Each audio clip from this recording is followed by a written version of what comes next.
Bondinho da roupa amassada, sim, e quem me criticar vai ter 7 anos de azar. Oi, eu sou o Fefo, seja bem-vindo ao meu canal e eu vou ficar batendo meu braço aqui nesse matinho, acabei de perceber isso. Volta pra cá então. Oi, eu sou o Fefo, seja bem-vindo ao meu canal e nesse vídeo a gente vai falar sobre a farsa das vilãs chinesas em Girls Planet 999. E sim, eu moro no interior do estado, por isso que eu falei farsa. Sim, eu sei que o reality show já acabou, mas ainda dá tempo da gente revisitar algumas memórias, relembrar coisas importantes que aconteceram e fazer uma segunda análise agora que tudo passou. Principalmente porque as notícias sobre o programa não param de sair, as ex-participantes estão vindo a público contar o seu lado da história, então a gente está vendo desdobramentos que a gente não tinha visto durante o programa. Então sempre é bom a gente dar aquela segunda olhada, analisar e ver o que aconteceu direitinho. Nesse vídeo em específico, a gente vai falar sobre como as participantes chinesas do programa foram usadas como ferramenta narrativa do reality sem consentimento delas e de maneira injusta. Então senta aí, se prepara, pega um lanchinho e vem comigo. Antes de eu dar mais detalhes sobre esse vídeo, deixa o seu apoio aqui no canal, dando aquela força no like, se inscrevendo. É um botãozinho tão simples, vermelhinho, bonitinho, que quando você clica, você muda a minha vida. Ponto final. É isso. É um clique que tem 1 segundo pra você e talvez você nem lembre disso daqui 10 minutos, mas pra mim significa tudo. Então, todo engajamento com esse vídeo é muito importante, se inscreve, vai me seguir nas redes sociais, aqui do lado você tá vendo meu Instagram, e agora sim, bora pro vídeo. Bom, resumo de poucos segundos sobre o que foi o Girls Planet, caso você tenha caído aqui de paraquedas. O Girls Planet 999 foi um reality show de competição da Mnet, mesma emissora da série Produce 101, e ele tinha como objetivo juntar 3 categorias diferentes de participantes, as coreanas, as japonesas e as chinesas. Durante o reality a gente foi vendo essa interação entre elas, com músicas apresentadas, era o mesmo esquema do Produce, e no final um grupo foi formado com as vencedoras da votação final, que é o Kep1er, que a gente já tem um vídeo aqui sobre elas também. E ao longo dos episódios nós tivemos várias narrativas sendo contadas, sendo que na maioria delas tinha uma chinesa exercendo o papel de antagonista. Ou seja, elas eram uma oposição às protagonistas daquela narrativa, que na maioria das vezes eram coreanas. E aqui a gente pode citar vários nomes, desde Fu Yaning até a Chaibin. Vamos começar pela Fu Yaning, que foi a primeira grande polêmica do programa. Antes do programa sequer começar, a Fu Yaning já estava na boca do povo. Isso porque o teaser do primeiro episódio já mostrava uma cena emblemática que seria reproduzida 1 milhão de vezes a partir daqui.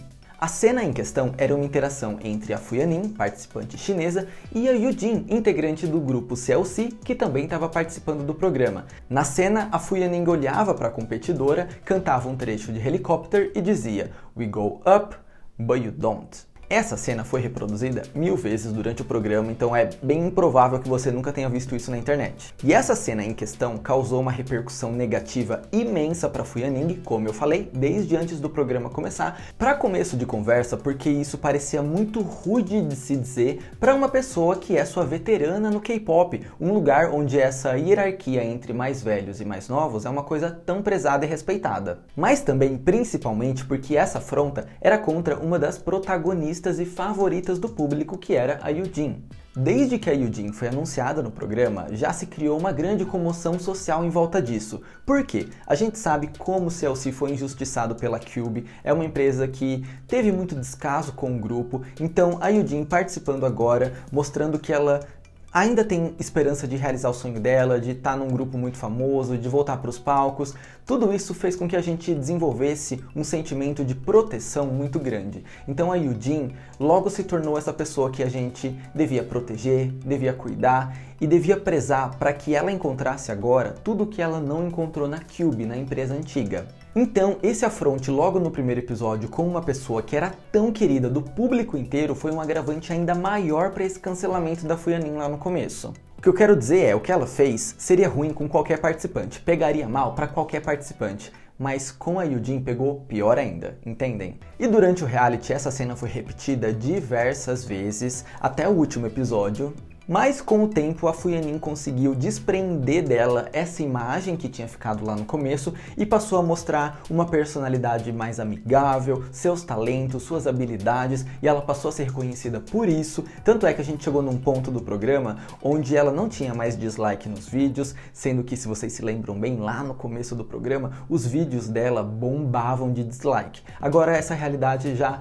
não era tão presente assim. Então ela conseguiu reverter o cenário ao longo de várias semanas. Mas foi somente agora, depois que o reality já acabou, que a gente teve uma explicação do que de fato aconteceu naquele dia pela boca da própria Fu Yanin. Em uma entrevista em vídeo, ela contou um pouco sobre a sua relação com a Yujin e sobre o que aconteceu de fato nesse primeiro episódio. A tradução que vocês vão ver a seguir é da conta Fu Yanin Brasil lá no Twitter. 舞台的印象还很深刻是吗？ 每一集都必须讲我那一段，我能不深刻吗？其实现场的气氛非常好。首先我是非常尊重 JLC 前辈的，但是呢，就是老师非要让我说一句话，雨金欧尼当时的反应也很好的，剪出来你们看到就不是这样子了。当时播完了，西葫芦的人集体给我打电话，然后发短信，你没事吧？你没事吧？别生气，别生气。就是你们可能看到我是心态没有问题，其实我是一直憋着没有哭的。之后就给我爸妈打电话，我说我非常非常难受，然后我就哭了。他们就劝我，就说，哎，没关系的，大家也不知道真正是什么样子嘛，而且。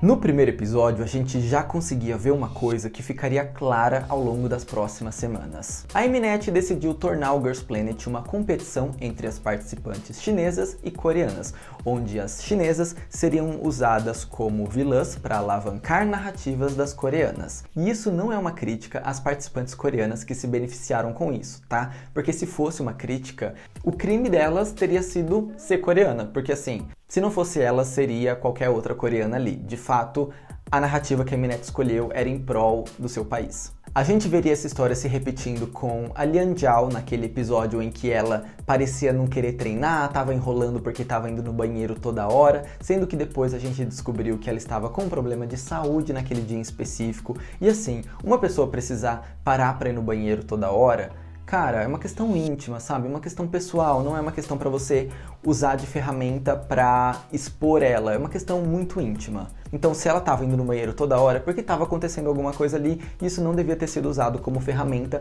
para mostrar que ela era folgada, estava enrolando, estava fugindo dos ensaios. A gente veria isso se repetindo com a Zig no episódio em que ela monta a coreografia da performance de dança com a Suyeon e a Hikaru, e toda aquela cena meio que é feita pra ela pagar papel de palhaça, então colocaram uns edits dela tentando criar uma coreografia e a coreografia não ficando legal e ela fazendo uns passos que eram questionáveis, então fizeram toda uma edição ali para mostrar que ela não sabia o que estava fazendo basicamente. E vale ressaltar que nunca é mostrado o lado bom das coisas, então assim, mostrou a Zig tentando fazer uma coreografia e todo mundo criticando. Na hora de apresentar foi perfeito e não mostrou como elas chegaram nisso, sabe? Não mostrou como a coreografia foi criada, como que elas superaram tudo isso, como que a Zig conseguiu superar essas adversidades. E isso é uma coisa que é repetida durante a narrativa das chinesas. A gente vê elas sendo criticadas por alguma ação e aí vai pro palco e dá super certo, mas a gente não viu essa mudança, sabe? Essa transição.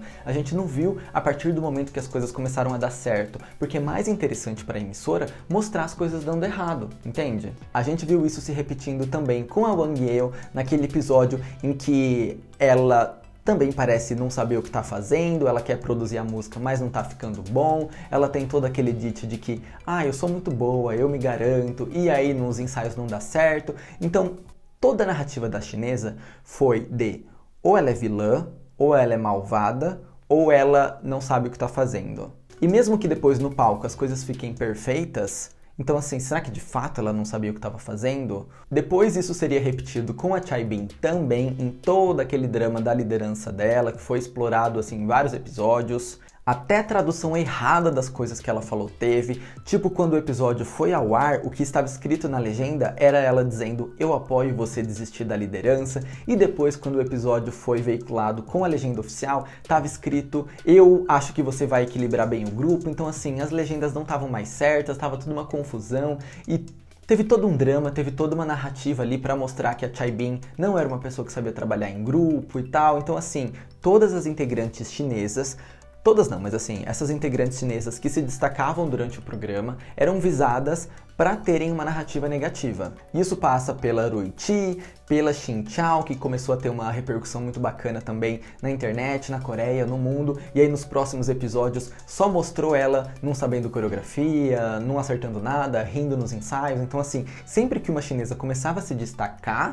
a edição mostrava que ela não sabia o que estava fazendo, ou que ela era egoísta, ou que ela tinha um comportamento muito arrogante. De qualquer jeito, a edição estava manipulando o público para que eles percebessem que as coreanas eram as únicas possíveis e as chinesas, mais ou menos. Vou ressaltar aqui mais uma vez, enquanto as japonesas quase nem apareciam no programa, tanto é que a gente tinha 3, 4 japonesas que de fato eram famosas e que de fato foram até a final, as coreanas eram as grandes favoritas e por muitas vezes protagonistas e mocinhas das narrativas, e as chinesas, em último lugar, ou eram as vilãs, ou eram as arrogantes, ou eram as sem habilidade nenhuma que não sabiam o que estavam fazendo.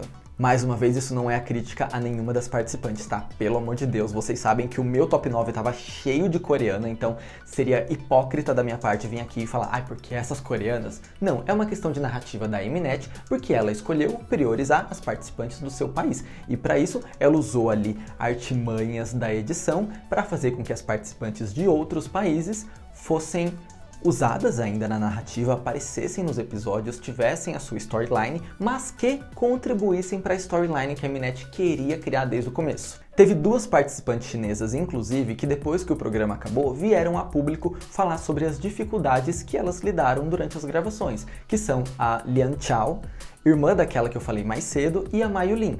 Elas falaram que não era fácil, que elas não conseguiam se comunicar com ninguém, que a produção tratava elas com um pouco de descaso, elas pediam ajuda, elas pediam para ter um dicionário, não conseguiam, elas não tinham nenhum respaldo ali da empresa para conseguir, sabe, desenvolver um ambiente social saudável. A Mayulin disse, inclusive, que sempre que as integrantes do C-Group, das participantes chinesas, se encontravam, elas choravam juntas, porque elas só tinham umas às outras. Por isso que elas sempre se apoiavam em votação, em momentos ali de conforto, elas se abraçavam, porque elas sabiam que eram elas contra o mundo.